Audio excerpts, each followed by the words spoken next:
You want some pepperoni? The English writers on this show had no script. They watched Japanese animation footage they couldn't read, made up completely original dialogue, characters, and jokes from scratch, and somehow produced one of the most singular cartoons of the early 90s. That's not a production shortcut. That's accidental creative genius operating under deadline pressure. And it's the reason this show sounds like nothing else from that era. Every one-liner, every fourth wall break, every villain monologue, all of it. You see, to me, a pizza without a flour. Conjured from silence. Number 10. The backup crew nobody talks about. The Pizza Cats never truly worked alone. And that's what made Little Tokyo feel genuinely alive, in a way most cartoons didn't bother with. Beyond Speedy, Polly, and Guido, the core trio slinging pizzas and justice from their rooftop parlor, the show featured an entire network of supporting animal cyborgs, known collectively as the Rescue Team. When the main Pizza Cats found themselves buried under one of Seymour Cheese's more elaborate mechanical disasters, they could fire a distress signal and call in reinforcements. Other animal-themed cyborgs like Big Al Dente, the Great Nine, or the Supreme Catatonic, each adding their own ridiculous flair to the battlefield. Think of it like a bench roster for a team that was already wildly overqualified for the job. Little Tokyo didn't just have 3 defenders. It had a whole cyborg farm league waiting in the dugout. For a kid watching in 1991, the idea that the city was this well defended made it feel like a real, functioning world, not just a backdrop for one-liners. It also quietly set up rewatch value. You never knew which bizarre animal warrior was about to crash land into an episode. The show rewarded attention in a way that felt almost sneaky for a cartoon aimed at Saturday morning sugar rush crowds. Ninja crows are flying at thing. Oh my god. Number 9. Emperor Fred, the worst boss in animated history. Every great hero needs leadership they can count on. The Pizza Cats had Emperor Fred. Fred was the nominal ruler of Little Tokyo, a dog theoretically in charge of the entire city, theoretically aware that his prime minister was actively trying to destroy him. The operative word in both those sentences is theoretically. Fred wandered through episodes in a pleasant fog, distracted by trivialities, blissfully unaware of the fact that Seymour Cheese was inches away from a full coup at almost all times. The Pizza Cats constantly saved the city with exactly 0 useful guidance from the man at the top. The genius of Fred wasn't that he was stupid, it was that he was contentedly oblivious. And that's a very specific flavor of comedy. In a show built on absurdist humor, Fred was the structural anchor of the joke. The idea that the whole system was only functional because 3 cat cyborgs running a pizza shop cared more about Little Tokyo than its actual ruler did.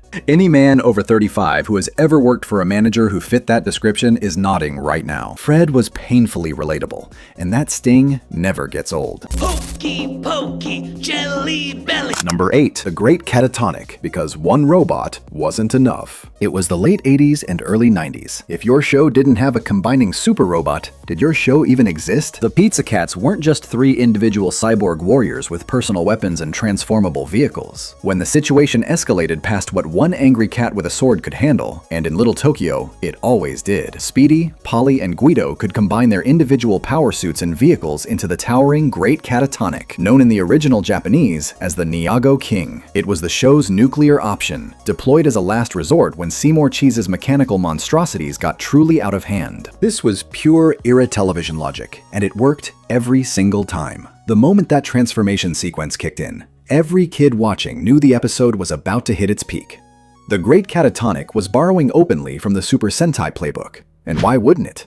Giant combining robots were essentially a genre requirement in that era, like guitar solos in an 80s power ballad. It also gave the show a third gear. Individual fights were fun. Chaos was fun. Giant robot chaos was its own category entirely. Go on, boys, smash him to pieces. Number 7. Seymour Cheese, the most theatrical villain on basic cable. The show's central conflict was simple and perfect. A scheming rat wanted to run everything, and 3 cats in pizza uniforms kept stopping him. Seymour the Big Cheese was the prime minister of Little Tokyo, a rat who had somehow legally obtained significant political power and who spent every waking hour trying to leverage that power into a full hostile takeover of the city. His methods involved robotic armies, elaborate mechanical schemes, and a level of theatrical pettiness that elevated him well above the standard cartoon villain template. He didn't just want to win, he wanted everyone to know he'd won. What made Cheese genuinely memorable was the specificity of his grievances. This wasn't a villain with world domination ambitions. His entire focus was on one city, one bumbling emperor, and the 3 cats who kept ruining his Tuesday. That scale made him funnier and somehow more menacing at the same time, because his obsession felt weirdly personal. He also had a French accent in the English dub, because of course he did. The writers were not leaving any comedic stone unturned. We'll be circling back to those writers very shortly, because the story of how this show got written is genuinely one of the wildest production tales in cartoon history. Hey! I wasn't designed with this kind of act! Number 6. Saban Entertainment, the kings of the controlled chaos dub. You already know the Saban name. They gave you Power Rangers. They gave you a generation of American kids who thought Japanese action television was just always that insane and colorful and loud. Saban Entertainment was the company responsible for localizing Kyatto Ninden Teyandee, the original Japanese series, into the version that became Samurai Pizza Cats for English-speaking markets. Their track record of adapting Japanese tokusatsu and anime properties gave them both the infrastructure and the creative appetite to take big swings with source material. And with Samurai Pizza Cats, they swung for the fences. Saban's approach to localization wasn't a gentle translation exercise. It was a full creative reinterpretation, and the Samurai Pizza Cats project became one of the most extreme examples of that philosophy ever committed to animation. The technical machinery of Saban, the dubbing studios, the music teams, the writing rooms, was pointed directly at this show and told to make something that would stick in American living rooms. It stuck. Decades later, you're watching a video about it. Mission accomplished, Saban. Does this mean I don't get my pizza? Number 5. Japan's version was actually more serious. No, really. Here's the part that genuinely breaks your brain a little if you grew up on the English dub. The original Japanese series, Kyatto Ninden Teyandee, was not the wall-to-wall parody machine that American audiences received. While it certainly contained comedic elements, this was always a lighthearted show at its core. The Japanese version operated with a more traditional anime structure, featuring conventional story arcs, more grounded character motivations, and significantly fewer fourth-wall demolitions per episode. It was a real show with a real tone. The English dub transformed that foundation into something closer to a live comedy performance happening over anime footage. The gap between the two versions isn't a matter of mild adjustment. It's a full genre transplant. Japan made a ninja cat adventure comedy. Saban made a self-aware postmodern cartoon that happened to feature ninja cats. Neither version is wrong. They're just different creative philosophies operating on the same raw material. But knowing this changes how you watch the English dub entirely. Every joke lands with the added weight of knowing someone invented it on the spot while staring at footage they couldn't fully read. Which brings us to the fact that explains exactly how that happened. Hey, dear Speedy, please don't let him upset you. Number 4. They changed the name and basically invented a new show. Kyatto Ninden Teyandee translates roughly to Cat Ninja Legend Teyandee, a title that tells you precisely what you're getting. Cats, ninjas, legend-level nonsense, and a made-up exclamation that functions as a battle cry. The Western rebranding to Samurai Pizza Cats is one of the most brilliantly cynical title decisions in Saturday morning television history. Take out ninjas. Americans in 1991 were Ninja Turtles fatigued, and the market was crowded. Add samurai, fresh, marketable, still cool. Keep the cats, non-negotiable. Add pizza. It worked for the Turtles, it'll work again. The result is a title that sounds like someone threw 4 random cool nouns into a hat and read them in sequence, and somehow it was exactly right. The title change also signaled something larger. This wasn't a careful translation project. It was a creative reimagining with a Japanese cartoon as its launching pad. Saban wasn't just renaming the show. They were establishing the creative license that would define every single writing choice that followed. And speaking of writing choices, here it is. The fact that defines the entire show's legacy. I feel totally invincible! Number 3. Polly Esther, the fan favorite who broke the mold. She wasn't the leader. She wasn't the quiet one. She was the one you actually remembered. Polly Esther, the team's sharp-clawed, sharp-tongued female member, became a genuine fan favorite almost immediately, and for reasons that went beyond the standard tough girl archetype. Polly had layers that most supporting characters in early 90s cartoons didn't bother with. She was hot-tempered but fiercely loyal, competent in combat but emotionally unfiltered, and she had a completely inexplicable tendency to burst into song mid-episode, usually accompanied by fireworks, usually at the most dramatically inconvenient moment possible. That last trait, the sudden musical outbursts, was a specific kind of comedic chaos that the show deployed like a secret weapon. You never knew when Polly was going to pivot from action hero to impromptu Broadway performer, and the unpredictability made every scene she anchored feel electric. In a show full of memorable characters, Polly stood out because she felt genuinely eccentric, rather than just quirky. There's a difference, and the writers knew it. She earned her fan favorite status the hard way, by being genuinely funnier and more interesting than she had any obligation to be.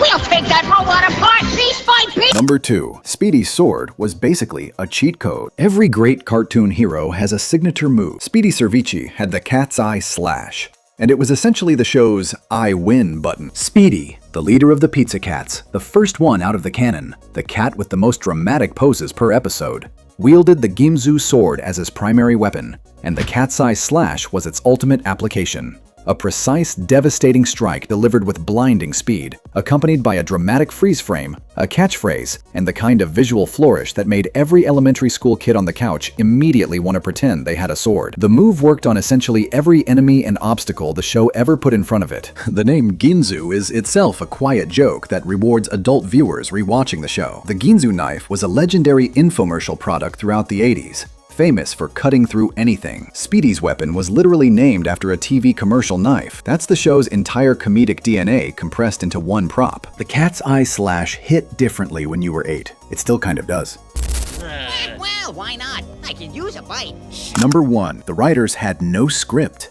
They made it all up. This is the fact that recontextualizes everything. Sit with this one for a second. When Saban Entertainment acquired the rights to Kyatto Ninden Teyandee, they ran into a significant production problem. The original Japanese scripts were either unavailable or deemed too difficult and costly to properly translate for adaptation. So the English writing team did something extraordinary and slightly unhinged. They watched the footage without a script, made creative decisions based entirely on the visual action, and wrote completely original dialogue, jokes, character personalities, and storylines from scratch. Every one-liner, every fourth wall break, every moment of Polly's sudden musical theater, every one of Seymour Cheese's theatrical villain monologues, all of it invented. The writers weren't adapting a show. They were performing improvisational comedy over anime footage, episode after episode, and somehow maintaining enough internal consistency to make the whole thing feel coherent. This is why the English dub feels like nothing else from that era. It wasn't adapted, it was conjured. The show you grew up watching was, functionally, an original American comedy that happened to be illustrated by Japanese animators working on an entirely different project.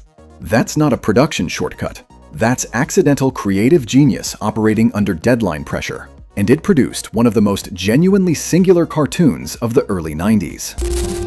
No, tell us, Princess Fi.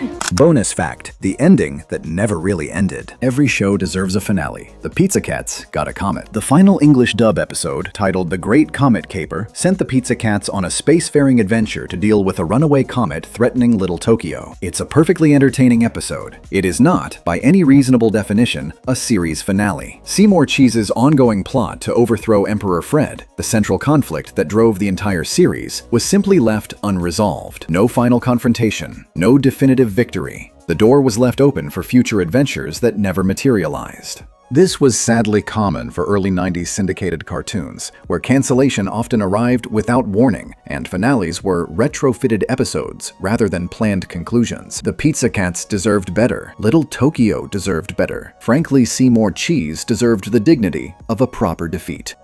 But in a weird way, the unresolved ending fits the show's entire philosophy. Nothing about Samurai Pizza Cats was conventional. Why would the ending be? 3 cat cyborgs, a pizza shop, a rat in a suit trying to take over a city, while a dog emperor stared pleasantly into the middle distance. And underneath all of it, one of the most genuinely wild production stories in Saturday morning cartoon history. From a writing team working without a net, to a title built from borrowed cool nouns, Samurai Pizza Cats earned its cult status the hard way, by being weirder, funnier, and more inventive than anyone expected it to be, including the people who made it. So drop it in the comments. Which fact hit hardest? The improvised script? Polly's firework concerts? Speedy's infomercial sword? Or the finale that went to space instead of going home? This has been your official Pizza Cat intelligence briefing. Now, if you'll excuse me, there's a cannon on this rooftop with my name on it. Sayonara, Little Tokyo.